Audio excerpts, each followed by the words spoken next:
విలువ ఏందో అర్థమవుతున్నది కదా, అధిష్టానం దగ్గర ఆయనకి ఎంత విలువ ఉన్నది, సార్ ఏం జరగబోతుంది అనేది. Okay sir. మొత్తానికి జూబ్లీహిల్స్ బీఆర్ఎస్ ప్రచార స్టార్ క్యాంపెయినర్గా కేసీఆర్ పేరుంది. సో ఆయన ప్రచారానికి వస్తారా అనుకోవచ్చా సార్? అది ఖచ్చితంగా అంటే పరిస్థితిని బట్టి డిసిషన్ తీసుకుంటాడు సార్. అంటే అట్లా పేరు పెట్టారు. ఒకవేళ అనుకూల పరిస్థితి ఉన్నదని వాళ్ళకు ఫీడ్బ్యాక్ ఉందనుకో ఆయన రావాల్సిన అవసరం లేదు సార్. ఒకవేళ లాస్ట్ మినిట్లో కొద్దిగా అటు ఇటు ఉన్నది, మనము సర్వేలలో ఈక్వల్ ఛాన్సెస్ ఉన్నాయని వస్తుంది, కొద్దిగా ఎడ్జ్ రావాలి మనకు అనుకుంటే వస్తాడు ఆయన. వచ్చి రోడ్ షో చేయొచ్చు, రోడ్ షో చేస్తాను అనుకుంటున్నాను. బహిరంగ సభ పెట్టే అవకాశం ఉండకపోవచ్చు సార్. అంటే కాంగ్రెస్ బాకీ కార్డు అనేది బీఆర్ఎస్ పార్టీని గెలిపిస్తుందా సార్ జూబ్లీహిల్స్లో? బాకీ కార్డ్ అనేది ఒక మంచి కాన్సెప్ట్ సార్. అంటే ప్రజలకు మీకు ఇచ్చిన హామీలు నెరవేర్చలేదు, మీకు ఇంత బాకీ పడ్డాడు. నిన్న జాబ్ కార్డు కూడా తీసుకొచ్చారు కదా మన ఉద్యోగులు, నిరుద్యోగులు. అంటే నిరుద్యోగులు అది బీఆర్ఎస్కు చాలా ఒక కొండంత అండగా ఉంది. ఇప్పుడు అదొక పెద్ద అసెట్ ఇవాళ ఈ క్యాంపెయిన్లో. నిరుద్యోగుల సపోర్టు బీఆర్ఎస్కి రావడం అనేది యాడెడ్ అడ్వాంటేజ్. అది ఇవాళ ఏ సర్వే చూసినా కూడా బీఆర్ఎస్కి అనుకూలంగా వస్తున్నాయి.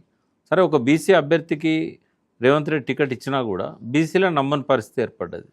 ఎందుకంటే ఇప్పుడు యాదవులలో తెలంగాణ వ్యాప్తంగా చూసినప్పుడు ఈ గొర్రెల పథకం అనేది కాంగ్రెస్ ఆపేసింది. అవును. అయితే సెలెక్ట్ అయిన వాళ్ళే 150,000 మంది ఉన్నారు. అవును. ఇది ఆల్రెడీ షార్ట్ లిస్ట్ అయ్యి ఆ 150,000 మందికి ప్రభుత్వము మార్జిన్ మనీ తీసుకొని ఆ స్కీమ్ని ఆపింది. సార్. ఆ కోపం ఉంది. అంటే ఇక్కడ హైదరాబాద్లో ఉన్నా కూడా ఎక్కువ మంది గ్రామాలలోకి వెళ్ళి వచ్చి వాళ్ళ పిల్లలు ఇక్కడ ఉద్యోగాలు చేస్తారు, వాళ్ళ అన్నదమ్ములు ఇక్కడ ఉంటారు. కాబట్టి మాకు అన్యాయం చేసింది అనే ఒక ఫీలింగు ఉన్నది వాళ్ళకి. అట్లే బీసీలలో ఎక్కువ మున్నూరు కాపులు ఉన్నారు. రైతు భరోసా, రైతు బంధు ఇవన్నీ కూడా సరిగా రావట్లేదు. కాబట్టి వాళ్ళకు కూడా యూరియా పరిస్థితి ఇదంతా కూడా మా గత ప్రభుత్వంతో పోల్చినప్పుడు బీఆర్ఎస్ఏ బెటర్ అనే ఆలోచన వాళ్ళకు ఉన్నది. కాబట్టి కేవలం బీసీకి టికెట్ ఇచ్చినంత మాత్రాన బీసీలు అంతా వన్ సైడ్గా వేసే పరిస్థితి అయితే లేదు. రెండవది మైనార్టీస్ దగ్గరికి వచ్చినప్పుడు మైనార్టీస్లో నిన్న మొన్న ఒక సర్వే వచ్చింది, గ్లోబల్ కనెక్ట్ అని చెప్పి మన ఏదో పేరుతో వచ్చింది అది. అయితే వాళ్ళు చేసిన సర్వేలో కూడా ముస్లిమ్స్ చాలా వరకు కాంగ్రెస్కి అగెనిస్ట్ ఉండని వచ్చింది. అభివృద్ధిలోనేమో వాళ్ళు బీఆర్ఎస్కి ఎక్కువ మార్కులు వేశారు అభివృద్ధి చేసిన దానిలో. అవినీతిలోనేమో కాంగ్రెస్ను టార్గెట్ చేశారు. సార్. తర్వాత ఎంఐఎంను కూడా అవినీతి పార్టీగా 31% ఓటర్స్ ముస్లిం ఓటర్స్ చేశారు. సార్. సో ఇట్లాంటివన్నీ ఆ సర్వేలో చూసినప్పుడు ఏంటంటే మైనార్టీస్ ఇవాళ డిసెసివ్ ఫ్యాక్టర్ అని అంటాం. ఎందుకంటే 1,00,000 మంది దాకా ఓటర్స్ మైనార్టీసే ఉన్నారు. మరి వాళ్ళల్లో వన్ సైడ్ కాంగ్రెస్కు లేదు. ఇక్కడ ఒక సెక్యులర్ పార్టీగా కాంగ్రెస్ చెప్పుకుంటున్నది, కానీ బీజేపీతో ఇంటర్నల్గా వాళ్ళకి సంబంధాలు అనేది ఒక అనుమానం వ్యక్తమవుతున్నది ముస్లిం యూత్లో. ఏది ఎట్లున్నా కూడా టీఆర్ఎస్ వైపు కూడా ఈక్వల్గా ముస్లిమ్స్ మొగ్గు చూపెడుతున్నారు. దాదాపుగా 70% బీఆర్ఎస్కి అనుకూలంగా ఉంటే 30% లోపే కాంగ్రెస్కి అనుకూలంగా ఉన్నట్టు ఆ సర్వే చెప్పింది. ఆ సర్వే ఫలితాలు నిజమైతే కనుక బీఆర్ఎస్ కేక్ వాక్ అవుతుంది. అంటే ఎంఐఎం అసదుద్దీన్ చెప్పినప్పటికీ కూడా కాంగ్రెస్ మద్దతు ఇస్తున్నామని చెప్పినప్పటికీ కూడా జూబ్లీహిల్స్లో అది పూర్తి స్థాయిలో ఎంఐఎం మాట వినే పరిస్థితి లేదంటారా? అంటే 2-3 సర్వేలు నేను చూశాను, వాళ్ళతో కూడా మాట్లాడాను. అంటే నాకు ఒక ముస్లిం ఫ్రెండ్ ఉన్నాడు జూబ్లీహిల్స్ కాన్స్టిట్యున్సీలో. తను చెప్తున్నది ఏంటంటే ఇప్పుడున్న యూత్కి అంత మజ్లిస్ మాట మీద అంత గౌరవం ఏం లేదు, యంగ్ జనరేషన్ వాళ్ళ ఫోల్డ్లో లేరు అని అంటున్నారు. అంటే ఇవాళ యూతే ఎక్కువ ఉన్నారు కదా. అంటే గతంలో లాగా రిలీజియస్ పీపుల్ ఓల్డ్ ఏజ్ వాళ్ళు ఎట్లయితే వాళ్ళు ప్రతిదీ మౌలీ సాబ్ చెప్పింది, ఓఎస్ సాబ్ చెప్పింది వింటారు. కానీ ఇప్పుడున్న యంగ్ జనరేషన్లో ఓఎస్ గారికి అంత పట్టున్నట్టు కనబడతలేదు. మొన్న అసెంబ్లీ ఎన్నికల్లో చూస్తే 2023లో జరిగిన వాటిలలో 7 అసెంబ్లీ సెగ్మెంట్స్ వాళ్ళకి ఎప్పుడు వాళ్ళ ఖాతాలో ఉంటాయి. అందులో ఒక 2 గెలవడానికి చాలా కష్టపడ్డారు. లాస్ట్ మినిట్ వరకు ఆఖరి రౌండ్ దాకా కూడా ఎవరు గెలుస్తారనే విధంగా జరిగింది పోటీ. అంటే ఎప్పటికీ పట్టు వాళ్ళది ఉంటుందని అనుకోవాల్సిన అవసరం లేదు. రెండవది ముస్లిమ్స్లలో కొంత బీఆర్ఎస్ పట్ల సానుకూలత వ్యక్తం కావడానికి కారణం ఏంటి అని అంటే ఈ షాదీ ముబారక్, కళ్యాణ్ లక్ష్మి ఇట్లాంటి పథకాలు ఏవైతే ఉన్నాయో షాదీ ముబారక్ అనేది వాళ్ళని అట్రాక్ట్ చేసిన ఒక పథకం. రెండవది మైనార్టీ రెసిడెన్షియల్ స్కూల్స్ 200 స్కూల్స్ పెట్టారు మైనార్టీస్ కోసం. మంచి ర్యాంక్స్ కూడా వస్తున్నాయి వాళ్ళల్లో. ఫస్ట్ జాయిన్ అయిన వాళ్ళు ఆల్రెడీ 10th క్వాలిఫై అయిపోయారు. సో ఇట్లాంటివన్నీ కూడా వాళ్ళని అట్రాక్ట్ చేస్తున్నాయి. రిజర్వేషన్ అంశం కూడా ఒకటి ఉన్నట్టు. రిజర్వేషన్, సంక్షేమ పథకం, తర్వాత వాళ్ళకు సంబంధించి హోమ్ మినిస్ట్రీ కూడా ఇచ్చారు కదా కేసీఆర్. ఇప్పుడు ఇది మొదటి ప్రభుత్వం, ముస్లిం క్యాబినెట్ లో ముస్లిం లేని మొదటి ప్రభుత్వం ఇది. సార్ అవును. వీళ్ళు మరి నిజంగానే సెక్యులర్ అయితే మరి ఎందుకు పెట్టుకోలేదు? అవును. తర్వాత ఆయన రంజాన్ పండుగ వచ్చిందంటే వాళ్ళకందరికీ కూడా దావతులు ఇవ్వడమే కాకుండా బట్టలు కూడా ఇచ్చేవాడు. అవును. ఇఫ్తార్ విందులు ప్రతి విందుకు అటెండ్ అయ్యేవాడు. అంటే కొంత వాళ్ళకు ఆయనతో ఉన్నంత కనెక్ట్ కాంగ్రెస్తో కనబడతలేదు ఇప్పుడు. అంటే బతుకమ్మ చీరలు ఇచ్చారు, తర్వాత క్రిస్టియన్స్ కూడా ఇచ్చారు, ఇదే ఇచ్చారు. క్రమంలో క్రిస్మస్ రంజాన్ కూడా ఇచ్చారు. క్రిస్మస్ వాళ్ళకి ఇచ్చేది, రంజాన్కు వీళ్ళకి ఇచ్చేది. సార్ ఇంకోటి ఏంటంటే వాళ్ళ ఫైనాన్షియల్గా వాళ్ళు ఎదగడానికి చాలా ఇప్పుడు ఓవర్సీస్ స్కాలర్షిప్ చాలామంది ముస్లిమ్స్ సార్. ఓవర్సీస్ పోయి చదువుకుంటున్నారు వాళ్ళ ప్రభుత్వం ఇచ్చిన పథకంతో పాటు. సార్ వాటితో పాటుగా ఫైనాన్స్ కార్పొరేషన్ ద్వారా వాళ్ళకు అనేక సెల్ఫ్ ఎంప్లాయ్మెంట్ కోసం కూడా చాలా బడ్జెట్ కేటాయించారు. అంటే అదివరకు ఎట్లుండేదంటే సమైక్య రాష్ట్రంలో 0.001% బడ్జెట్ కూడా వాళ్ళకి ఇచ్చేవాళ్ళు కాదు. కేసీఆర్ గారు వచ్చాక కొంత బడ్జెట్లో చాలా పెంపుదల అనేది కనబడ్డది మనకు. అంటే ఇవన్నీ చూసినప్పుడు ఏంటంటే కొంత ఒక 50% అయినా మొగ్గు బీఆర్ఎస్ వైపు ఉన్నదేమో అని అనిపిస్తుంది. నా సర్వేలో వచ్చింది కొంత నిజమేనా అనుకోవచ్చు. అంటే ఓవరాల్ గా ముస్లిమ్స్ వన్ సైడ్ ఏం లేరు దాంట్లో, కాంగ్రెస్ కంటే ముస్లిమ్స్ లేరు, బీసీలు లేరు. బీసీలు కూడా బీసీ క్యాండిడేట్ టికెట్ ఇచ్చారు కానీ బీసీలు అంతా వన్ సైడ్ ఏం లేరు. ఎందుకంటే కాంగ్రెస్ ఆశలు పెట్టి ఇవ్వలేకపోయింది కదా. ఇంకోటి ఏంటంటే జూబ్లీస్ కాన్స్టిట్యున్సీలో డిస్కషన్ చాలా వీళ్ళు వచ్చిన తర్వాత ఏమన్నా రోడ్లు డెవలప్ చేసిందా, డ్రైనేజ్ డెవలప్ చేసిందా, ట్యాంకర్స్ విపరీతంగా వస్తున్నాయి ఇప్పుడు. ఏ ఏరియాలో కూడా మంచినీళ్ళు సరిగ్గా లేదు సప్లై.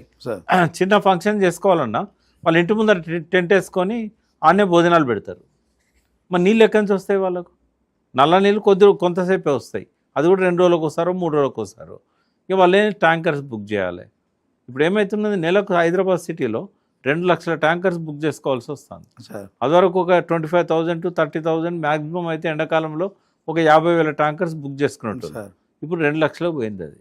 అంటే అట్లాగే వాళ్ళకుండే ఈ నగరంలో ఉండే అనేక సమస్యల్లో ప్రత్యేకంగా అపార్ట్మెంట్లలో ఉన్న వాళ్ళు కూడా ఇప్పుడు ఓటింగ్లో బాగా పాల్గొంటారు.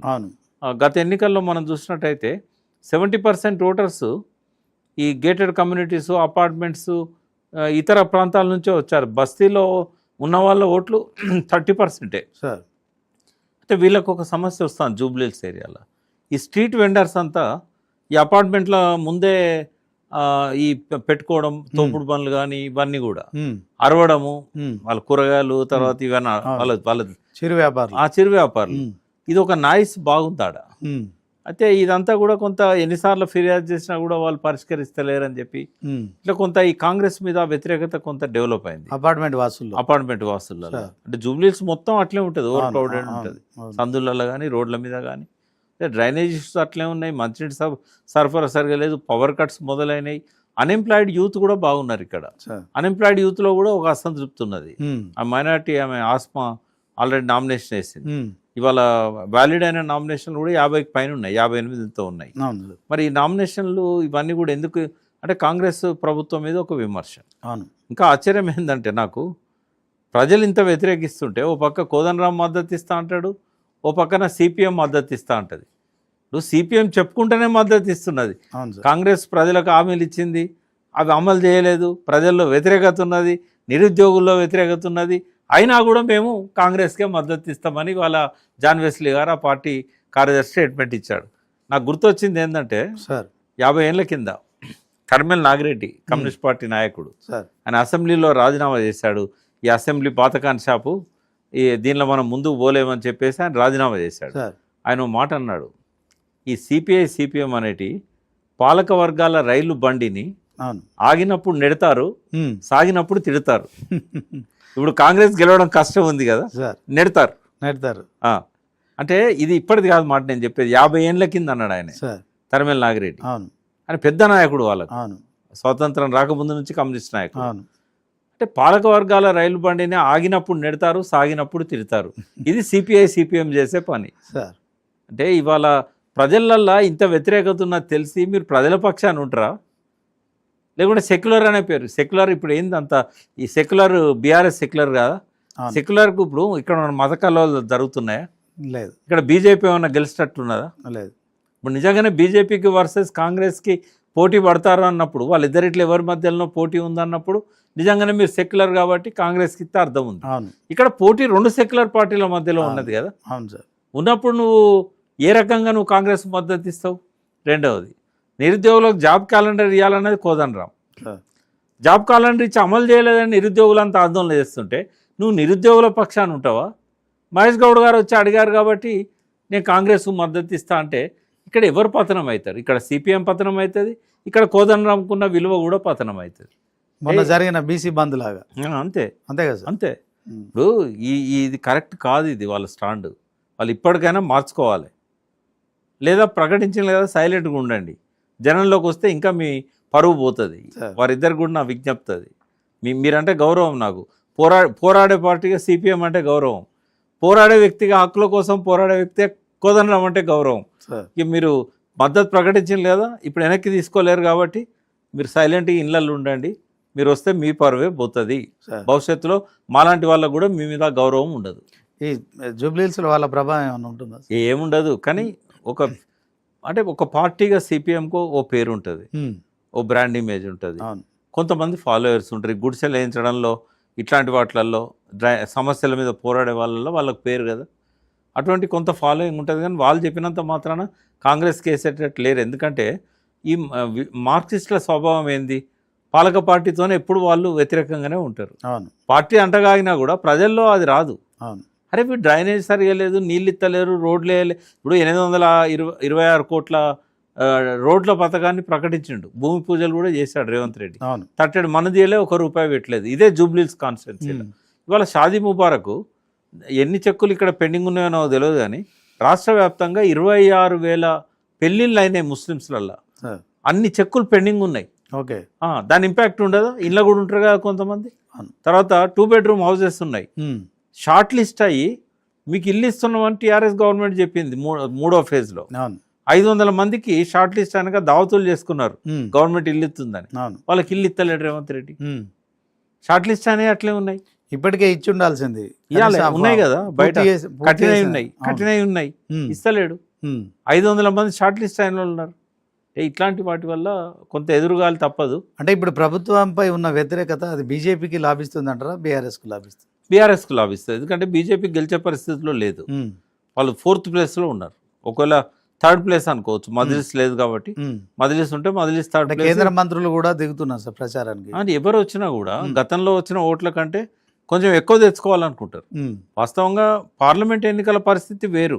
అప్పుడు కిషన్ రెడ్డి కాన్స్టిట్యున్సీలలో ఇది ఒకటి ఉంది కాబట్టి కిషన్ రెడ్డి గెలవాలని చెప్పి, మోడీ రావాలని చెప్పి చాలామంది వేసి ఉండొచ్చు.